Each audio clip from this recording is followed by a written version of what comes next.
El Premio Nobel de Economía, oficialmente llamado Premio del Banco de Suecia en Ciencias Económicas, en memoria de Alfred Nobel, fue otorgado este año a estos tres caballeros. Joel Mokyr recibió la mitad del premio de $1.100.000, mientras que Philippe Aghion y Peter Howitt compartieron la otra mitad por su trabajo sobre crecimiento económico e innovación. Pronto hablaremos de la razón por la que dividieron el premio de esta manera. Pero por ahora, claro, aunque esto es mucho dinero, el mayor premio para estos galardonados es el reconocimiento a su trayectoria, considerado el mayor honor en el campo de la economía. Para ganar este premio, estos tres economistas demostraron que el crecimiento sostenido y la prosperidad de los últimos 2 siglos se deben a la innovación tecnológica. Desde la revolución industrial, la tecnología ha impulsado productos y métodos avanzados, generando una mayor producción, riqueza y mejores estándares de vida para miles de millones de personas de todo el mundo. Ahora, quizás, comprensiblemente, esto hizo que mucha gente pensara que la revolución industrial y las nuevas tecnologías contribuyeron a un mayor crecimiento económico.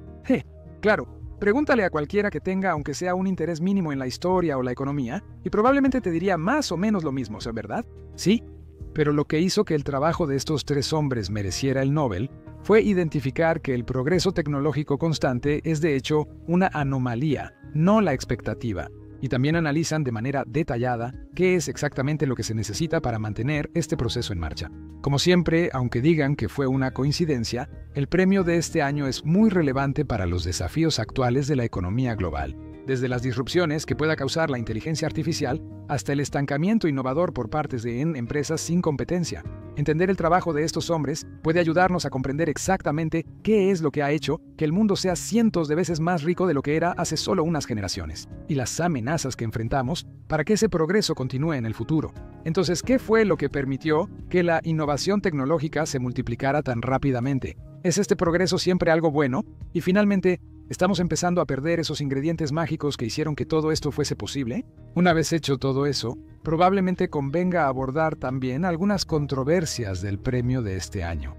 Desde 1760, la revolución industrial multiplicó la riqueza mundial por cientos de veces en un abrir y cerrar de ojos en términos históricos. No solo las personas, en promedio, son mucho más ricas hoy que hace solo unas pocas generaciones, sino que también hay muchas más personas en general, ya que tecnologías como la agricultura mecanizada, la ciencia del suelo e incluso cosas básicas como el agua bombeada han permitido sostener poblaciones mucho más grandes. Además, esta riqueza permite consumir bienes y servicios que simplemente eran imposibles de concebir antes de la revolución industrial. Los reyes más ricos de la Edad Media no podían comprar la medicina moderna, ni siquiera cualquiera de las comodidades modernas que la mayoría de nosotros damos por sentadas hoy en día. Bien, la tecnología fue la base de este progreso. Los Nobel de este año desafiaron la idea de que las innovaciones tecnológicas rara vez ocurrían antes de la revolución industrial. En realidad, ocurrían todo el tiempo. La imprenta permitió la arquitectura, la navegación avanzada, nuevas herramientas, mecanismos de relojería, técnicas agrícolas, incluso avances médicos eran más frecuentes en el mundo preindustrial que lo que muchos creen. El problema era que ninguno de estos avances realmente se traducía realmente en un crecimiento económico sostenido como sucede hoy en día o en cualquier momento de los últimos 200 años. Así que la pregunta se volvió, ¿por qué no? Mokyr, historiador económico y ganador de la mitad del premio de este año, pasó años investigando una explicación. Descubrió que algunos imperios preindustriales eran más inventivos que otros, pero aún así no estaban mejor. La razón, descubrió, era que con el tiempo, la gente era muy buena para encontrar cosas que funcionaban, pero no eran muy buenos para entender por qué funcionaban. Dijo casi poéticamente que antes de la revolución industrial existía ingeniería sin mecánica, hierro sin metalurgia, agricultura sin ciencia del suelo, minería sin geología, energía hidráulica sin hidráulica, tintes sin química orgánica y medicina sin microbiología o inmunología. La gente encontraba herramientas útiles, pero al no entender su funcionamiento, no lograban mejoras constantes y terminaban estancándose de nuevo. La ciencia de materiales, por ejemplo. Los herreros preindustriales eran muy hábiles forjando diferentes metales, pero no entendían los cambios moleculares que estaban provocando, así que no podían hacer mejoras informadas más allá de simplemente recurrir al método de la prueba y error. El progreso económico sostenido, como resultó ser, requería bastante más que una simple oración al dios de las máquinas. Sé que lo piensas desde que mencioné adepto.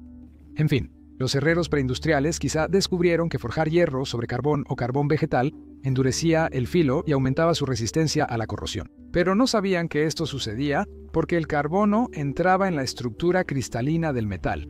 así que solo podían usar prueba y error para desarrollar aleaciones de acero, que luego se volvieron materiales clave del mundo moderno. No podríamos mantener la economía global moderna sin varios tipos de acero, aunque este solo era un ejemplo. El conocimiento sin comprensión dificultaba invertir en nuevas ideas. Sin una base realista de comprensión científica, invertir en una nueva forma de hacer aceros más resistentes no era, en la práctica, diferente a invertir en una nueva manera de convertir el plomo en oro. Ambas sonaban igual de locas. Entonces, ¿qué fue exactamente lo que cambió para dar inicio a la revolución industrial? La idea común es que eventualmente simplemente alcanzamos una masa crítica de innovación, y a partir de ahí todo despegó. Algunos también mencionan la máquina de vapor, motor de la industria inicial. Pero Moquir desafió esa idea y propuso en su lugar que los cambios sociales facilitaron este desarrollo. Uno de esos cambios fue acercar a las personas con conocimientos teóricos a aquellas que tenían habilidades prácticas. Los antiguos griegos, por ejemplo, tenían pensadores increíblemente sofisticados en campos como las matemáticas, pero esas personas rara vez interactuaban con constructores o trabajadores. Así que la combinación de la teoría y la práctica realmente nunca tuvo mucha oportunidad de darse.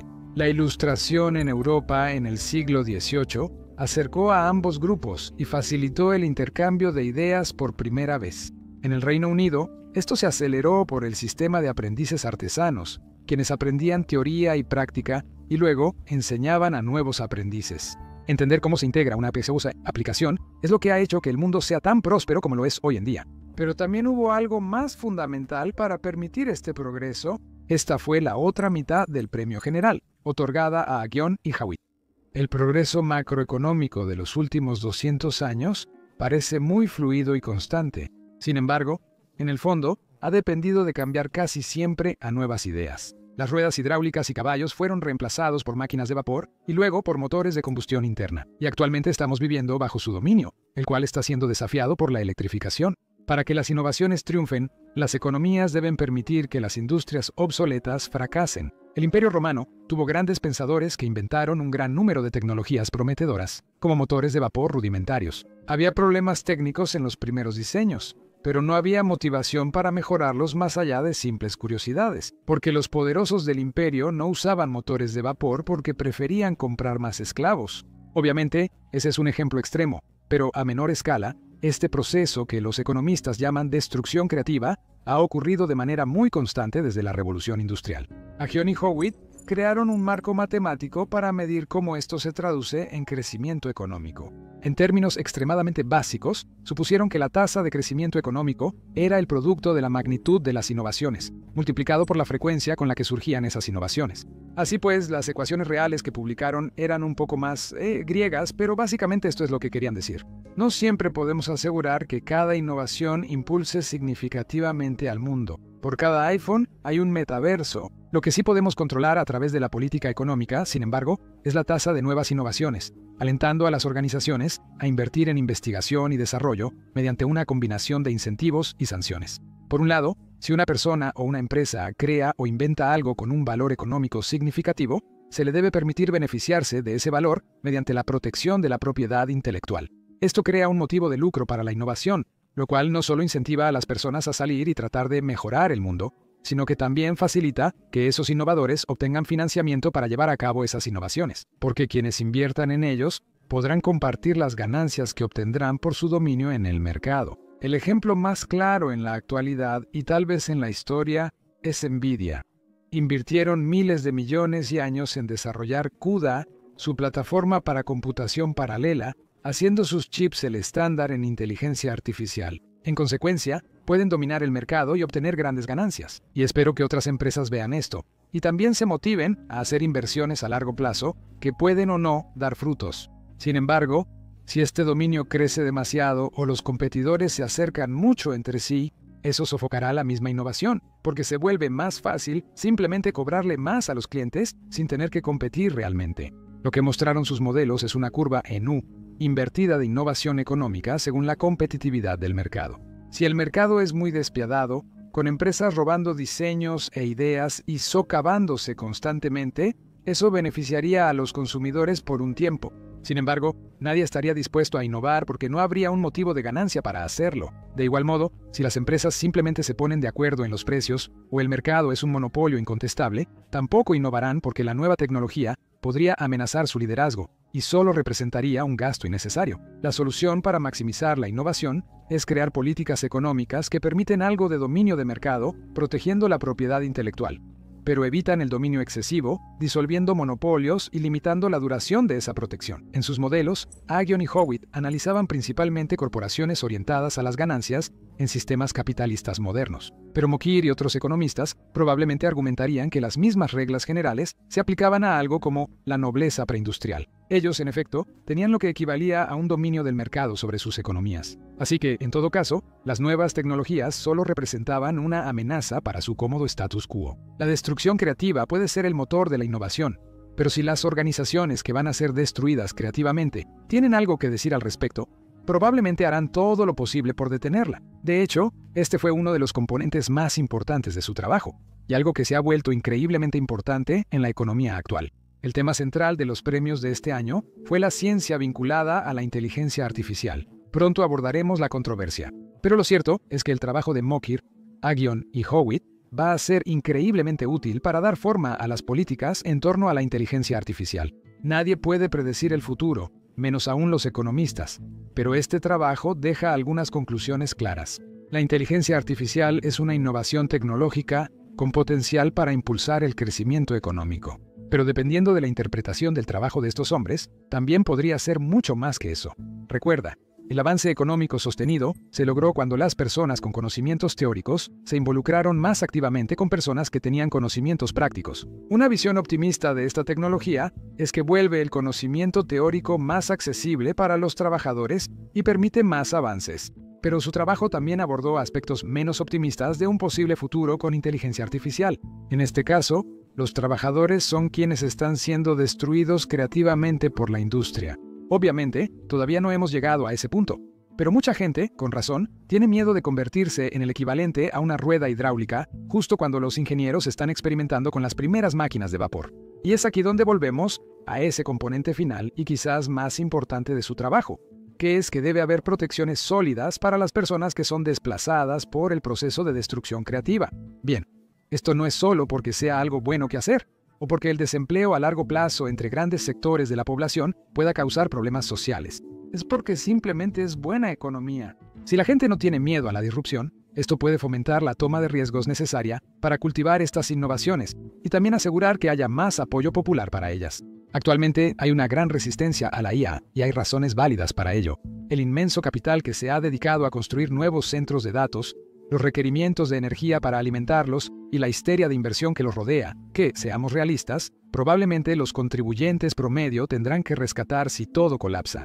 Sin embargo, si somos honestos, la mayor fuente de animosidad hacia esta tecnología proviene de personas que piensan que les quitará sus empleos. Los galardonados lo identificaron y destacaron a Dinamarca y los Países Bajos por su fuerza laboral con flexiseguridad. En realidad es fácil despedir a las personas de un trabajo. Cuando suceda, tendrán un buen sistema de bienestar y recibirán capacitación en nuevas habilidades. Esto facilita contratar trabajadores, ya que hay menos riesgo de que se vuelvan una carga para la empresa. Incluso antes del actual alboroto en torno a la IA, estos caballeros destacaron la importancia del seguro social para facilitar el proceso de innovación a través de la destrucción creativa.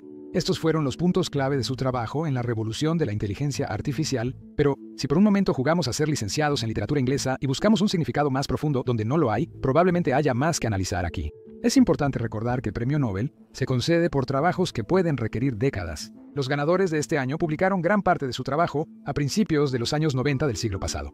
Así que obviamente no estaban estudiando específicamente el aprendizaje automático moderno y sus impactos. Sin embargo, aún así, su trabajo sobre la dinámica de los derechos de propiedad intelectual probablemente sea más relevante hoy que nunca antes.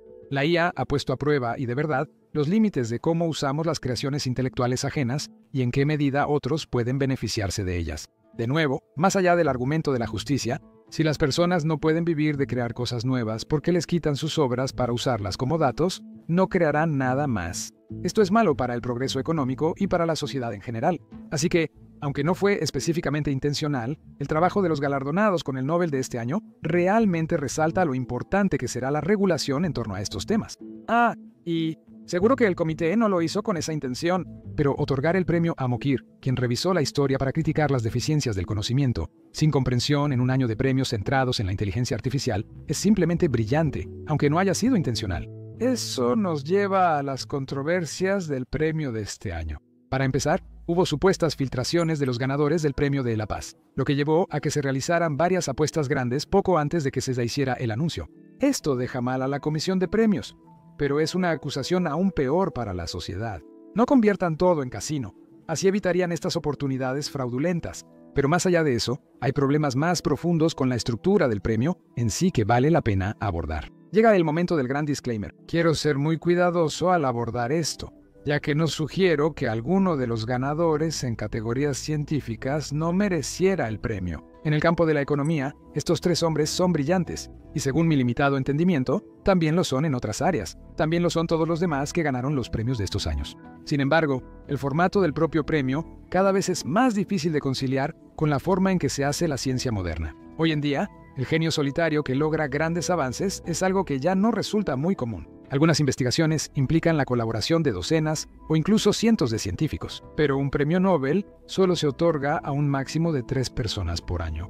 En economía, esto no es un gran problema porque los equipos de investigación suelen ser pequeños. Pero en ciencias como la física y la química, es cada vez más difícil elegir ganadores entre colegas. Irónicamente, aunque este año se enfocó en descubrimientos acumulativos, el premio Nobel no se otorga póstumamente. A medida que la ciencia ha madurado, cada vez más estamos parados sobre los hombros de gigantes. Aunque el premio de este año se centró en la destrucción creativa, ninguno de estos hombres la descubrió. La destrucción creativa fue descrita y estudiada hace casi 100 años por Schumpeter, Sombart, y para agregar aún más capas a esta controversia, Marx también. Los desafíos del premio moderno también se extienden al alcance de lo que cubre la ciencia, lo cual claramente ha cambiado mucho desde que se estableció el premio por primera vez. La economía no fue una categoría original del premio. Por eso técnicamente se llama Premio del Banco de Suecia en Ciencias Económicas en memoria de Alfred Nobel y no Premio Nobel de Economía. Pero potencialmente puede que necesiten expandir esto aún más. El premio de física del año pasado fue para Hopfield y Hinton por sus aportes al aprendizaje automático y redes neuronales. Es importante, pero la gente no estaba contenta porque no era física tradicional. Era informática, algo para lo que no hay premio Nobel porque las computadoras no existían cuando se creó la fundación. Aún así, esto no quita mérito al reconocimiento de los ganadores de este año en todos los campos, pero probablemente valga la pena mencionarlo, aunque sea solo para dar un poco de contexto a las personas que descartan por completo los premios. Es también un buen momento para recordar que la ciencia suele hacerse de forma colaborativa por parte de grupos talentosos que no reciben el merecido reconocimiento. Está bien que existan premios así, pero desde luego no pueden ser la motivación para hacer carrera en estos campos.